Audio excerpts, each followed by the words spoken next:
Do you feel that in a time when we are more connected than ever, we are drifting away from real human connection, especially to ourselves? I do. Hi, I'm Leticia Latino, and I want to invite you to join me and my very inspiring guests in exploring ways to reconnect to your essence, to your definite purpose, to what makes you tick. Are you ready?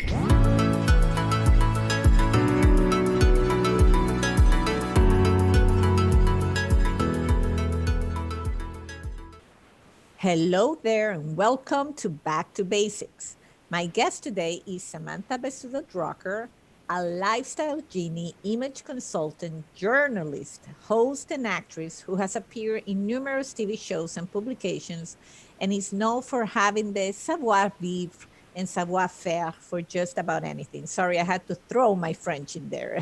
She's a co-host of Love and Design Project, a renovation series where she and her husband, architect Jeffrey Drucker, address spatial challenges with sophisticated and cost-effective design solutions. Wait, there's more. Samantha is also the originator of 90 Days to Husband Number 2, a dating system based on proven techniques that I have to say, I hope I don't have to use, and a co-host on Sexy is Timeless Talk.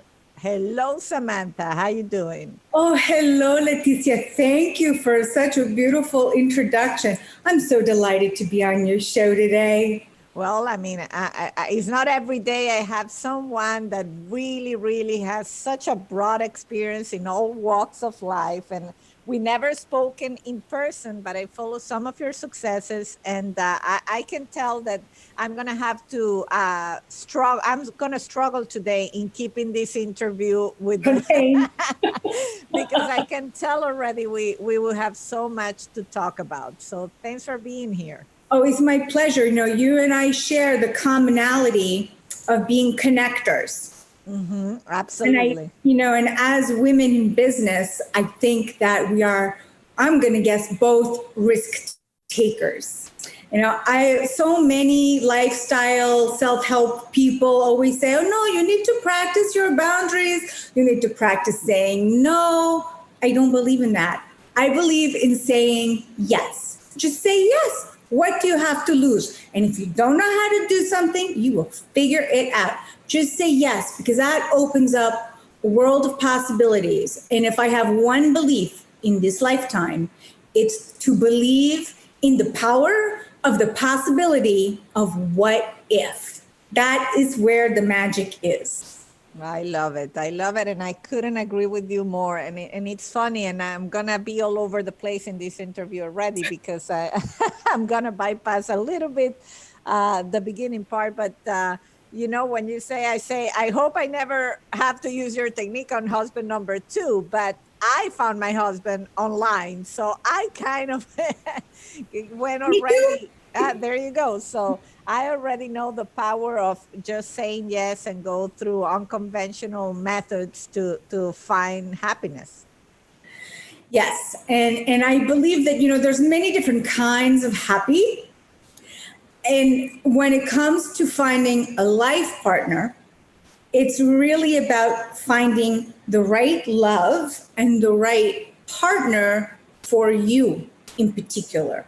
Because there's a difference between love and passion, and there's so many different kinds of love, but that doesn't mean that kind of love is necessarily going to make you a good life partner. So it's finding the right partner for you. And, I know that my resume is a bit long and it seems like it's kind of maybe very diverse, but for me, I have always seen it as multiple facets, like a diamond, of the exact same thing, which is you living your best life. I love it. Why I became an image consultant. And I've helped many of my clients get married. And for me, both marriages, my first and my second marriage, happened within 90 days. I found both husbands and I realized that my behavior was the same. And when I had the success with my clients finding their life partners, the coaching was the same. So finally, I put it into a series of columns, and now a book that is coming out very soon called 90 Days to Husband Number Two. Wow, that's amazing. So tell me about young Samantha. I mean, were you like this from a very young age, very extroverted? Like, what did you like? What were you passionate about growing up? So I was passionate about theater.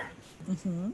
And I was passionate. I guess I was a little diva in the making. But on the inside, I didn't feel that way. I grew up feeling very not comfortable in my skin. And I am a first generation Sephardic Jew.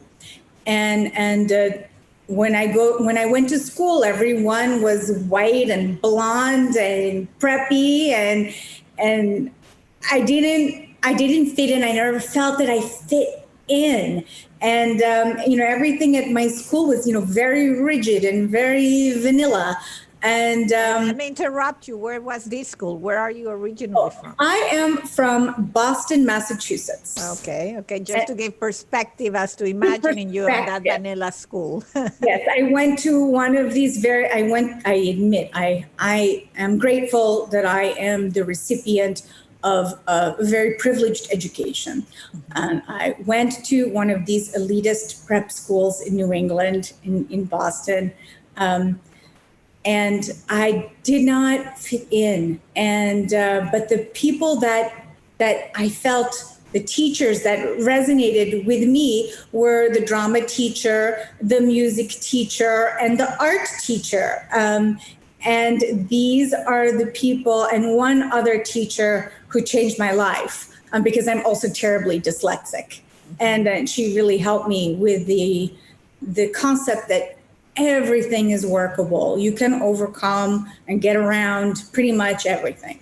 And the work ethic, the idea of discipline, because I always had to work twice as hard, 3 times as hard as all the other kids, because reading and writing and math were just very difficult for me. To this day, I can't spell anything or add 2 and 2 together. Well, now everything is workable. Everything is workable. But I never fit in. And so I think that is what led me to be a dreamer and to be a risk taker. And I was always told that I was too short, that I was too fat, that I wasn't blonde enough, all of these things. And so I just decided I wasn't going to pay attention.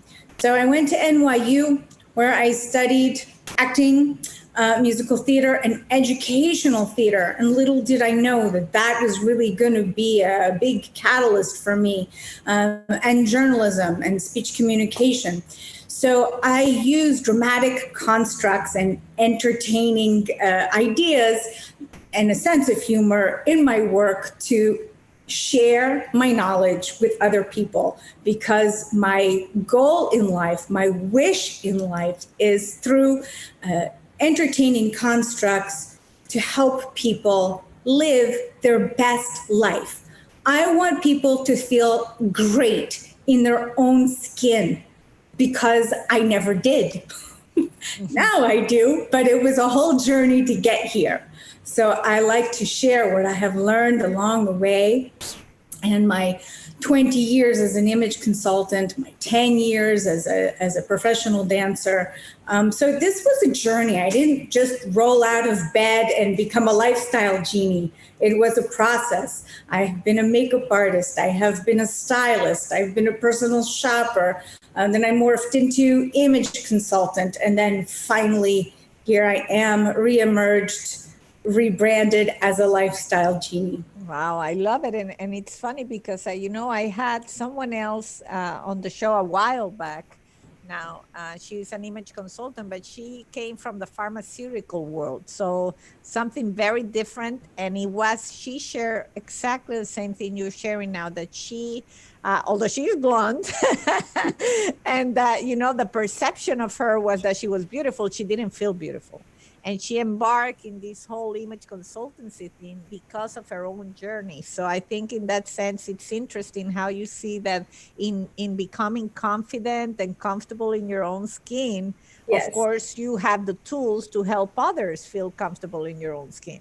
Yes, and a lot of people in similar industries, other image consultants, sometimes they make the mistake of doing a cookie cutter, trying to make everybody look like them, and or wear the clothes that they wear. And me, I've always believed that you have to be you and nobody else. I want my rock stars to look like rock stars and my lawyers to look like lawyers. And it's not just the clothes you wear. It's beyond feeling good in your skin. It's about the beauty on the inside being reflected on the outside, not just through your aesthetic appearance, but also your behavior, how you interact with the world around you and the space that you inhabit. And so really Love and Design Project, which is my home renovation show that I do with my husband, architect Jeffrey Drucker, was just another facet of that, because the space you inhabit, your home, which is so important now more than ever, really needs to be a reflection of you, your personality, your lifestyle, and it has to be functional. And most of the world, we in the big cities, we live in apartments where space is finite. So it's about really making things aesthetic and functional and feeling good and healthy home. That is a great point, especially as you say in these times. And it's funny because it's I don't know where I read recently that it's, the whole concept of when you are thinking about your life and all that, that sometimes we have to do a U-turn and look inside of us. And it's not sometimes, we should do a U-turn and look into our hearts all the time and getting to know us and what makes you happy. And with that goes the home and really your entire environment. And sometimes we're so busy with day-to-day life and we focus on relationships we have with others and spaces we occupy with others, like our office, and then we abandon a little bit the concept of our own space, our own home, our own heart. Yes, I believe that a home, especially now, not only has to be aesthetically pleasing to you and a reflection of your personality, but it also has to be functional so that you can work, so that you can do your hobbies, so that you can connect with your family, so that you can have your career, whatever you do at home, exercise, workout, and it should be healthy. So, the refrigerator should have plenty of room for fruits and vegetables. There should be a good blender so you can make that green juice in the morning. You should have a place to work out. You should have a place to work. There should be zones for things. And I believe in putting water filtration systems in every apartment, like alkaline, medical grade water filtration systems. It's like the best investment you could make in your home. And anything else that makes you feel good, because life is short. So we need to feel good and take care of ourselves. Absolutely, absolutely. So you would say that, I mean, in the path that you chose, and it was, for what I understand, what made you feel comfortable, what you thrived in, it kind of took you to obviously this life that you have. Would you say you feel you were stay connected to what makes you tick within, in a very strange way that you got there, but this is what makes you happy. This is what excites you. Yes, I mean, I still do some acting work and some voiceover work. I mean, I'm still a working actress, but really the biggest chunk of my journey has been sharing in very public ways, and privately as well, one-on-one with clients, but really delivering this message to as many people as I can, just sharing the tips and knowledge that I know with other people. And having a sense of humor while doing it, because sometimes people take themselves way too seriously. Absolutely. No, that's beyond important. So, but I take it that definitely acting is still something that maybe it's something that you wish to keep pursuing. It makes you happy. Yes, it makes me happy.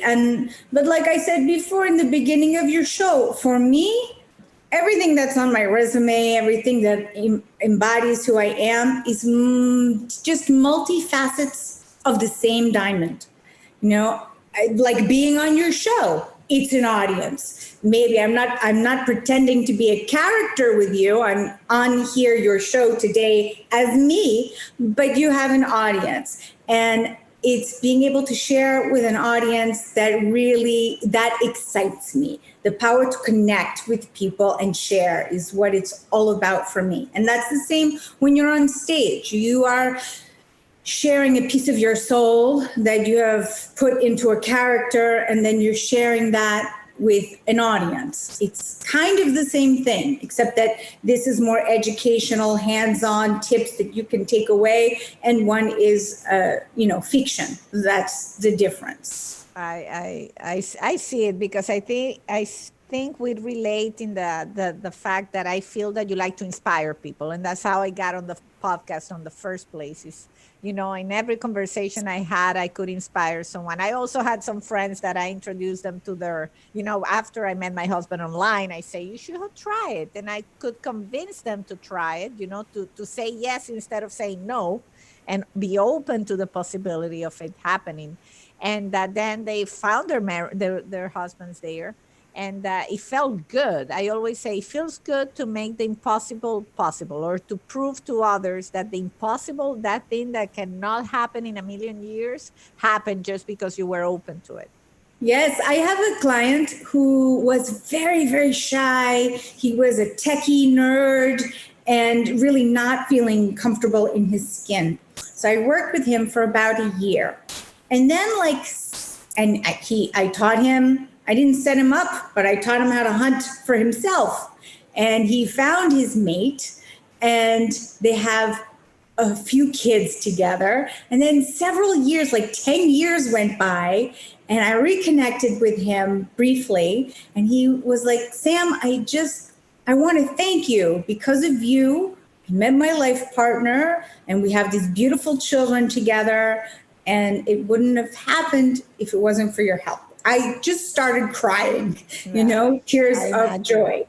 I imagine if it's the best feedback you can get is when you make, that impact on someone's life, and that they are open to receive it, because I almost see it as a pay it forward. And I had a few episodes ago, we had this episode on pay it forward. Someone did the same for me, and maybe one word, one push, one, idea that someone planted in me, and I went and did it, and was open to it, and then something magical happened. And so it's almost like that passing the torch feeling of doing the same for others. Yes, I mean, I think that in the 30 years of my career, being obsessed with this idea of living your best life, and that every person should really have the chance to be in this world the person they want to be.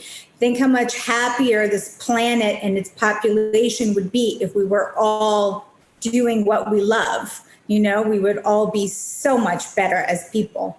And it's really about giving people a chance. And so as a lifestyle genie, you tell me who you want to be in the world. You tell me what your goal is, what your issues are, what it is you are aspiring to. And if I can't help you, I will tell you immediately, I cannot help you. But if I can, it shall be done. As long as you are willing to do what I tell you to do. Well, but it sounds to me that you're making a difference. I know that you also have a column at the Times Square Chronicles called Ask Sam. Yes, I have. I write as Ask Sam for the Times Square Chronicles, and I write as Image Gal for divagalsdaily.com. That's awesome. And so you have people asking you anything. Ask me anything. Okay. Anything. I'm just going to ask, because I just told you, I think your other project sounds great. But again, I've only been married once, and I would rather avoid finding my second husband. So I would say, Ask Sam, what's your piece of advice for people to stay married on the first place? What was your learning point on your first marriage, and to try to have a happy union? So my advice is to find the right partner in the first place. A lot of people, too many people, get married to the wrong partner for all the wrong reasons. You know, the partner might be a perfect person, but not for them. And so that's step one. And even then, I cannot guarantee that your marriage will last for an eternity, although I hope it will. But, you know, finding the right partner for you is first. And that has to do with your values, your cultural backgrounds, languages you share, things that bind us and connect us, aspirations. And I'm not saying you should, you know, be with somebody who is identical to you, because opposites do attract. You need somebody that balances you. And in terms of keeping that love alive, that is a constant effort. That is date night. That is what happens in the bedroom.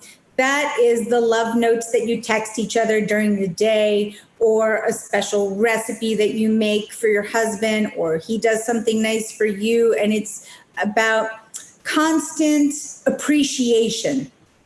I tell my husband every day that I love him, that I appreciate him, and he does that for me as well. And that is the constant love, connection, and communication that has to be ongoing. Otherwise, things get stale and fizzle out and die. It's sort of like the atrophy of a muscle. That's why you have to work out to keep everything toned. It's the same thing. The love muscle works the same way, you know? I love it. I always ask this question. People laugh about me. When I was about to get married 13 years ago now, I read a book about divorce. And I know I've said this in an episode in somewhere.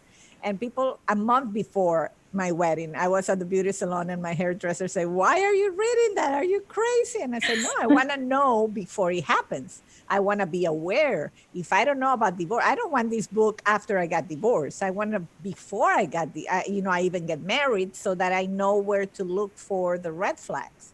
And it really was great that I read it, because a lot of things that I could recognize would have been a problem, I avoided them.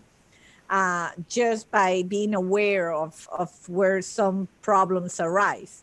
Sure. So I like these kind of questions, because you always, learn from someone that has been there before. Well, both my parents are divorced, so I didn't have a lot of examples to follow, you know? So, yeah, no, but I think you hit it on the nail. I got married late. I got married at 34. And one of the reasons was that I dated many people that seemed perfect. I always say I have one boyfriend. At one point I made a list, and every single thing I had on the list was there. And he was the worst relationship I had, the worst.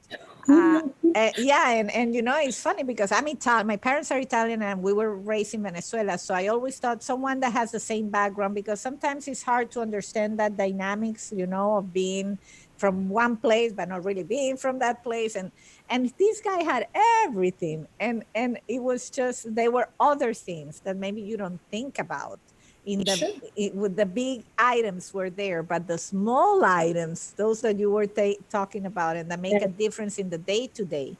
Like, but I love a bragger. I don't like a bragger. We would go to a disco. He wanted to bypass the line and be the first scene and paint the guy, And I am not that person. I want to get in line and do things right. And so I'm like, this is never going to work out. I cannot be married to this guy. But you did the right thing. I mean, look, life is a journey. We all learn and grow and make mistakes despite our best efforts. And it's what we take away from that. But what you did, which I love, because I always tell my clients to do the same thing, is you made a list.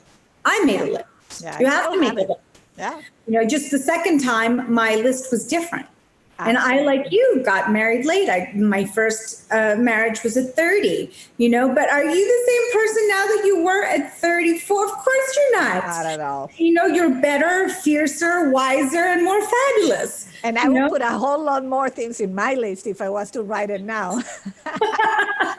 Even if my husband has most of them, but there are things you don't think about, but that's I can see that as being a full episode. So and giving back. giving back is something I want to share with you. So I'm a big believer in paying it forward and giving back. And I have done that in two ways. The first way was, small, casual way. I called up all of my girlfriends who are in somehow related industries, even ones that are in industries that have nothing to do with what we were all doing. But I invited all of my girlfriends to come to my home once a month for a diva tank. Mm-hmm. What? And so we could share the projects that we were working on, the challenges we were having with those various projects. And here comes the connector part. How could all of the women in the room, or some of the women in the room, maybe had a solution, an idea, a contact, or the ability to help one of the other women in the group with something that they were working on, so that we as a collective of women who are friends help each other to move up and forward. And so I felt like that was important. And that started out of hearing every week, I'd call my girlfriends, hey, girlfriend, how you doing? Hey, what's up? And I heard all of my brilliant and talented girlfriends saying, oh, I'm working on this, I'm working on that, but I'm having a problem over here. I'm having a challenge over there. And I was like, wow, this is ridiculous. We should all just be in the room together and seeing how we can help each other, complete the circle for one another. So that was one way that I decided to give back. But for many years now, because I am a heart attack survivor.